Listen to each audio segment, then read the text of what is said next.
kid, what you doing? Today's gonna have a video of brewing. Well, my music stopped right in the middle, but I don't give one darn piddle. Where's that at? Shiddle. That's with a D, YouTube algorithm. Guys, we gotta talk about some fun stuff.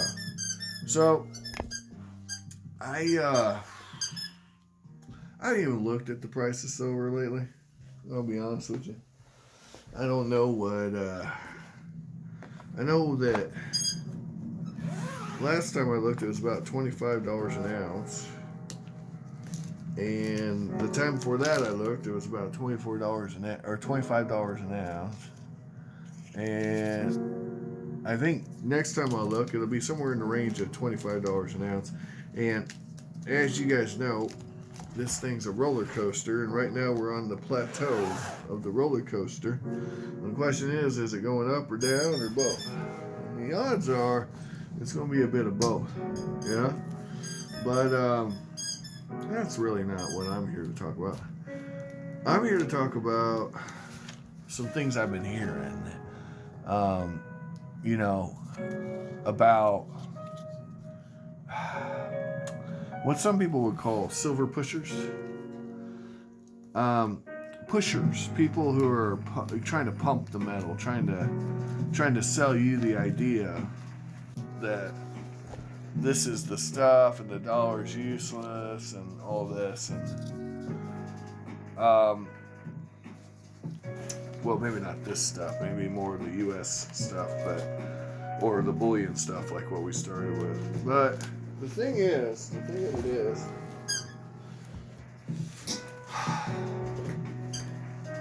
none of us know the future. We can only look at the past, and you can't make any past performance is no indication of future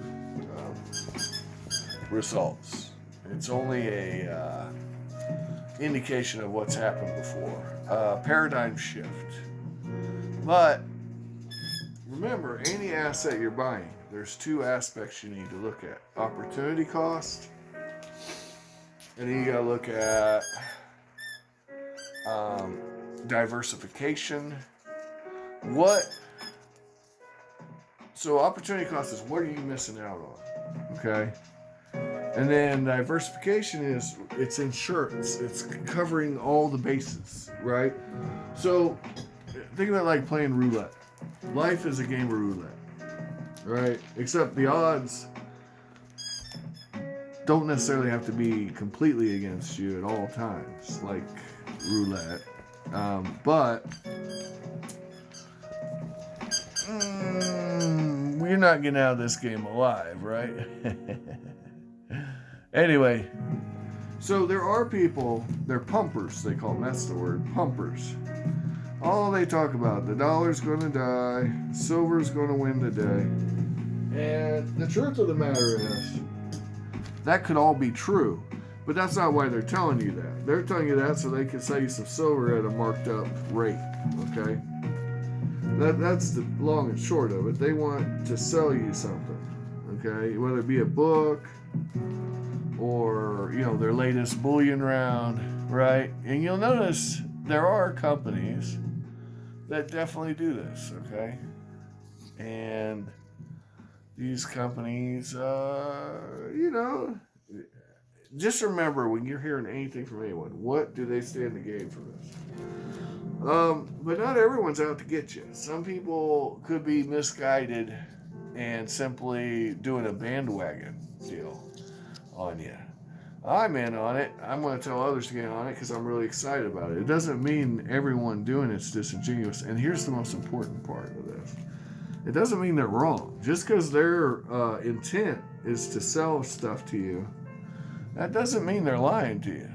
It just means that maybe they're being a bit disingenuous as to why they're telling you what they're telling you. It doesn't mean the information itself is false. It could prove true by blind luck. Clock is right, even a dead one, twice a day. So You have to do your own due diligence. That's the secret sauce here. If you can't do your own due diligence, how are you going to win?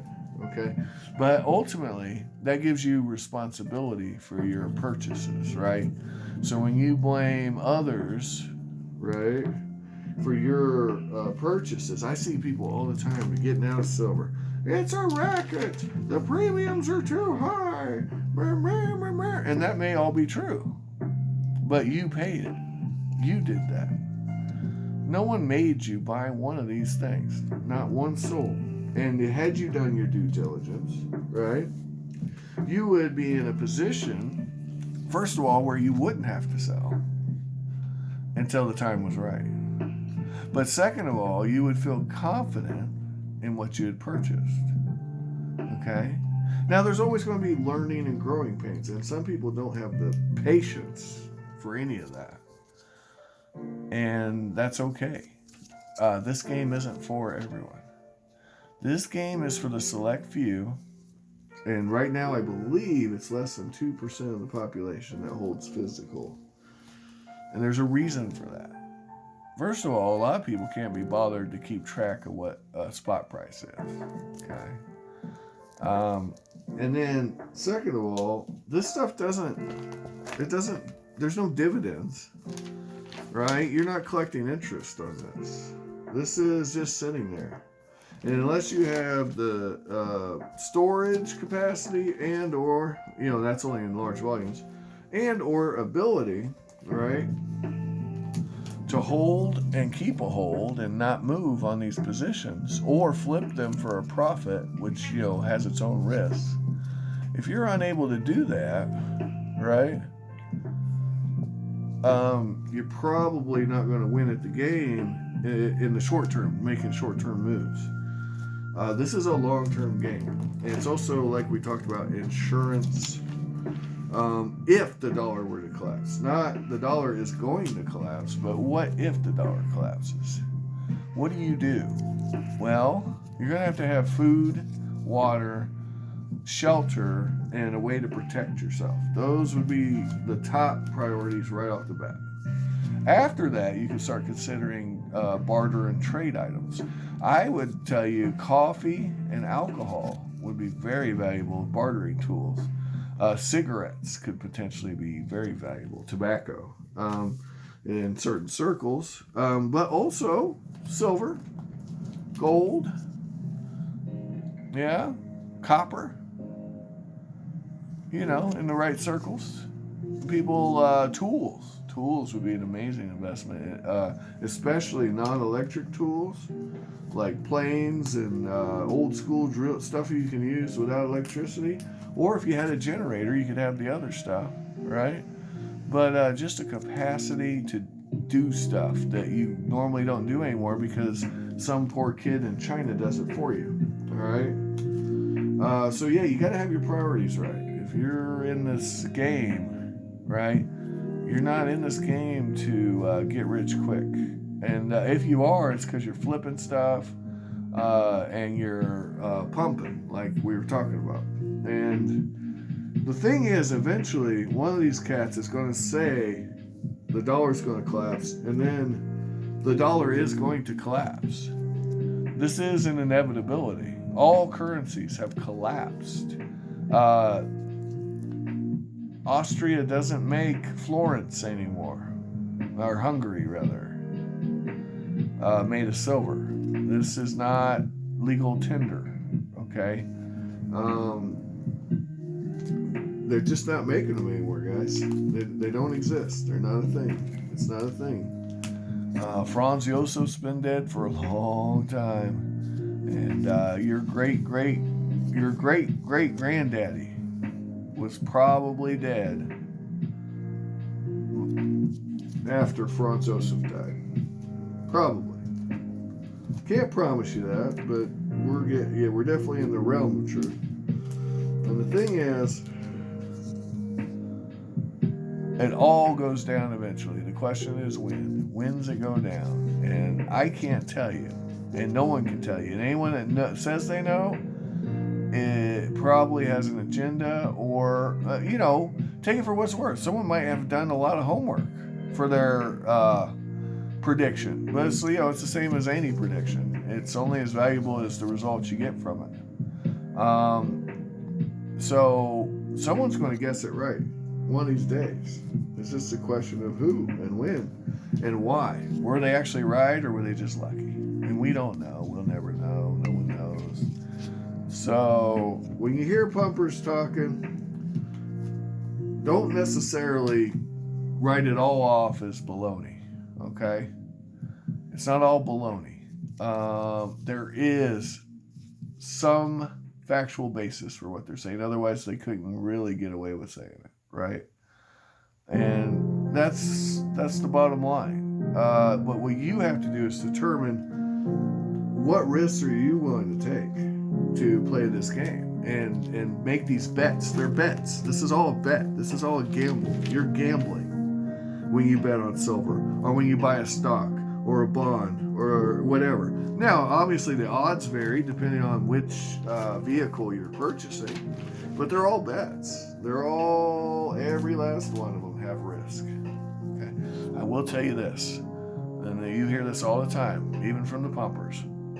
This has never been worth zero. Never once in all of its history has it been worth nothing. Someone always wants this. Someone somewhere is going to buy this from you. Okay? That is a fact. That is a fact. Now, it may not be at the price you paid for it, but that was never promised to you. And if it was, someone lied to you. I'm afraid, someone lied to you if you think that you're guaranteed to get your $9.99 back for your 1700s tin cruiser, okay, made of silver, with an over-date variety, which I didn't write down. It's a 57, 56. Anyway, we need to zoom in on that now since I mentioned it. But there it is. See it? It's a 1756 7/6. See it? All right. Anyway, guys, that's all I got for today. Be wary of the pumpers. Know what anyone that's trying to sell you something. Why are they trying to sell it to you? What is in it for them? Why are they trying to sell it to you? Who are you? Why you? Is it because they really need investors? Because they really believe in the product? Or is it because they're just trying to make a quick buck on you? You know, that's the question you need to ask yourself. And if you don't know the answer, well, then you probably shouldn't be playing the game. Okay? That's what I'll say about that. And I'll leave it at that. Thanks for watching. Have an amazing day. And I hope you find all the collectibles of your dreams while you're awake. If you don't find them, don't blame me or Miss Eva. Yeah? Because it's not her fault that you weren't paying attention and you didn't find everything your heart desired while you're awake. Here, take it. I know you want it. Yeah. All right. Take care, everyone. Like, share, subscribe. I'm going to try to start saying that at the beginning of the videos. Maybe that'll make a difference because no one ever does it. You know. And this guy's got an interesting shape to his head. What do you think of that? 1928. Isn't that great? Yeah. Bye-bye, guys. Take care.